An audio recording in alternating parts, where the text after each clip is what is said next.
Terima kasih Tuhan Yesus. Kasih-Mu yang selalu mengalir dalam kehidupan kami. Terima kasih Tuhan. Kasih dari surga memenuhi tempat ini. Kasih dari Bapa surgawi, kasih dari Yesus mengalir. Kasih dari Yesus mengalir, membuat damai di hidup kami Tuhan. Terima kasih Tuhan Yesus. Hidupku mengalir, mengalir, mengalir. Kasih dari tempat tinggi mengalir Tuhan, mengalir. Kasih dari tahta Allah Bapa mengalir, mengalir, mengalir dan mengalir, mengalir memenuhi hidupku. Kasih dari surga mengalir memenuhi kami dimanapun kami berada saat ini Tuhan. Haleluya. Terima kasih Tuhan Yesus. Kasih dari surga memenuhi tempat ini. Kasih dari Bapa surgawi, kasih dari Yesus, kasih dari Yesus mengalir di hatiku, membuat damai di hidupku. Mengalirlah kuasa-Mu atas setiap kami Tuhan. Mengalir kasih dari tempat tinggi, mengalir kasih dari tahta Allah Bapa, mengalir, mengalir, mengalir, mengalir dan mengalir, mengalir memenuhi hidupku. Mengalirlah kuasa-Mu, mengalir kasih dari tempat tinggi, mengalir kasih dari tahta Allah Bapa. Terima kasih Tuhan Yesus. Mengalirlah kuasa-Mu. Amin. Mengalir, mengalir dan mengalir, mengalir memenuhi hidupku. Mengalirlah kuasa-Mu Tuhan, kasih-Mu atas kehidupan kami. Saat ini kami mau merenungkan firman Tuhan. Tuhan ajar kami mengerti dan memahaminya. Kami siap mendengarkannya Tuhan. Dalam nama Tuhan Yesus kami berdoa dan mengucap syukur. Haleluya. Amin. Shalom Bapak Ibu, Saudara-saudari, kita berjumpa lagi di dalam Perenungan Intim dengan Allah. Pada hari ini, hari Sabtu tanggal 22 Februari 2025, kita akan mendengarkan dan merenungkan sebagian daripada firman Tuhan yang bertemakan Tuhan yang penuh kasih. Pada perenungan hari ini yang berfokus di dalam Mazmur pasal 28. Dalam pembacaan Alkitab kita dalam satu tahun ini terdapat di dalam Bilangan pasal 21 sampai pasal 22. Saya harap Bapak Ibu Saudara-saudari dapat membacanya terlebih dahulu. Saya akan bacakan dalam Mazmur 28 ayat 6 demikian firman Tuhan. Terpujilah Tuhan, karena Ia telah mendengar suara permohonanku. Mazmur 28 adalah seruan permohonan Daud kepada Tuhan dalam kesesakan. Ia berseru agar Tuhan tidak membisu terhadapnya dalam ayat yang ke-1, memohon belas kasih-Nya dalam ayat yang kedua, dan berdoa agar Tuhan tidak menyerahkannya kepada jalan orang fasik dalam ayat 3-5. Tetapi di bagian akhir Mazmur 28 ini, yaitu ayat 6-9, kita melihat perubahan yang drastis dari ratapan menjadi pujian. Mazmur ini mengajarkan bahwa Tuhan tidak akan menutup telinga terhadap tangisan umat-Nya. Dalam kelemahan, kita menerima anugerah kekuatan dari Allah, sebagaimana ditegaskan dalam 2 Korintus 12 ayat 9. Cukuplah kasih karunia Allah bagi kita, sebab justru dalam kelemahan kitalah kuasa Allah menjadi sempurna. Kita memahami bahwa Allah yang berdaulat tidak hanya mengizinkan penderitaan, tetapi juga memakai penderitaan untuk mendekatkan umat-Nya kepadanya. Di dalam penderitaan, Tuhan menyatakan kasih dan anugerah-Nya yang terbesar.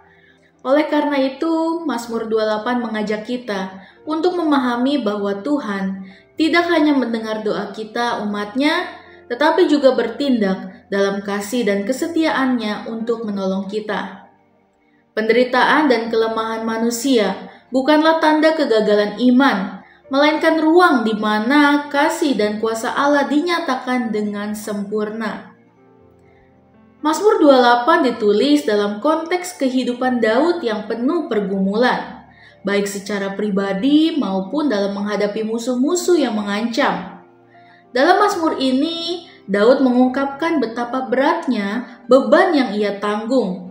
Namun pada saat yang sama, ia menyatakan keyakinannya bahwa Tuhan tidak akan membiarkan penderitaan itu berlangsung selamanya. Dalam ayat-ayat awal, Daud mengajak jemaat untuk mendengarkan ratapannya dan mengingatkan bahwa hanya Allah yang benar-benar peka terhadap setiap tangisan.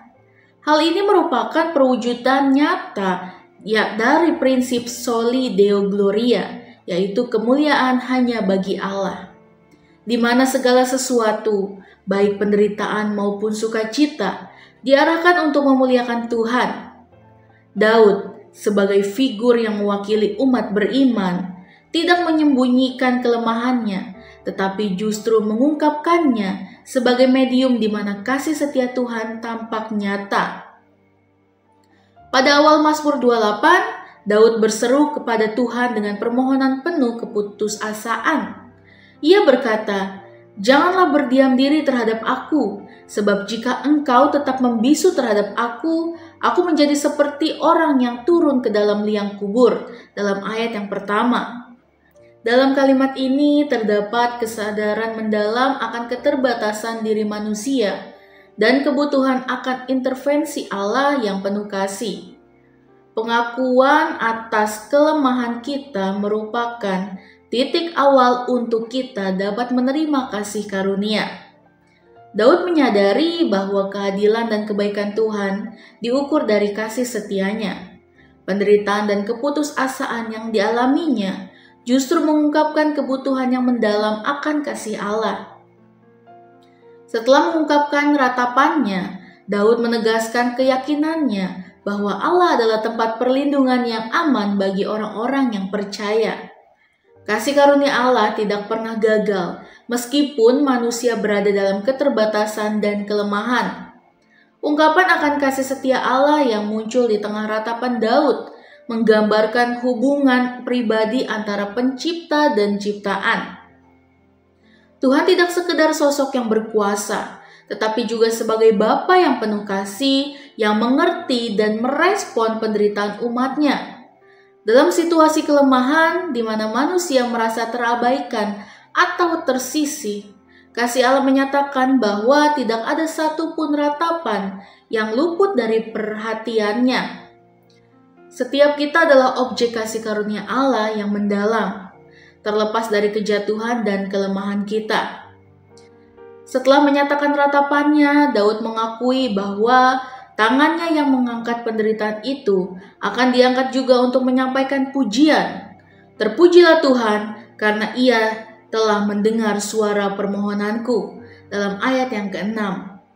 Di sini Daud tidak lagi berfokus pada kekalahan atau keputusasaan, melainkan pada keyakinan bahwa kasih setia Tuhan yang penuh belas kasih akan menyelamatkan. Transformasi ini menggambarkan bagaimana anugerah Allah bekerja dalam hati manusia. Ketika kita mengalami kelemahan, kita akan lebih terbuka terhadap karya Roh Kudus yang mengubahkan kita. Keselamatan adalah karya ilahi yang tidak hanya mengampuni dosa, tetapi juga mengubahkan hati sehingga mampu memuliakan Tuhan meskipun dalam kesulitan. Mazmur 28 memperlihatkan bahwa Allah dalam kasih karunia-Nya yang tidak terbatas selalu mendengarkan dan merespon doa umat-Nya. Meskipun mereka berada dalam kondisi kelemahan, Daud menunjukkan bahwa dalam setiap pergumulan, pengharapan dan keselamatan datang dari Allah yang berdaulat. Hal ini menjadi penghiburan bagi setiap orang percaya bahwa tidak ada ratapan atau penderitaan yang luput dari perhatian Tuhan. Setiap ratapan merupakan panggilan kasih yang selalu dijawab oleh Allah, yang tidak pernah berpaling meskipun kita sebenarnya tidak layak mendapatkan kasih Allah. Mazmur 28 memberikan contoh nyata bagaimana sikap seseorang pemimpin rohani menghadapi penderitaan. Dengan mengakui kelemahan, namun tidak pernah kehilangan iman akan kasih setia Tuhan. Pesan ini sangat relevan bagi kita, terutama ketika menghadapi masa-masa sulit, baik itu karena penyakit, kehilangan, maupun kegagalan pribadi. Kehadiran dan perhatian Tuhan selalu nyata, bahkan di saat-saat yang paling kelam. Namun dalam setiap kesesakan, ada janji keselamatan yang mengantarkan kita kepada pujian dan pengharapan baru. Amin. Mari kita sama-sama berdoa. Bapa yang baik, terima kasih Tuhan Yesus untuk perenungan pada hari ini. Biarlah firman ini merema bagi setiap kami Tuhan. Tuhan, kami tahu bahwa Tuhan yang penuh kasih hanya Engkaulah ya Bapa. Tidak ada Allah lain, tidak ada Tuhan lain yang dapat melebihi kasih-Mu ya Tuhan. Terima kasih Tuhan Yesus untuk perenungan pada hari ini. Biarlah Engkau menyertai dalam kehidupan kami. Terima kasih Tuhan, di dalam nama Tuhan Yesus. Haleluya. Amin. Salam sejahtera bagi kita semua. Shalom.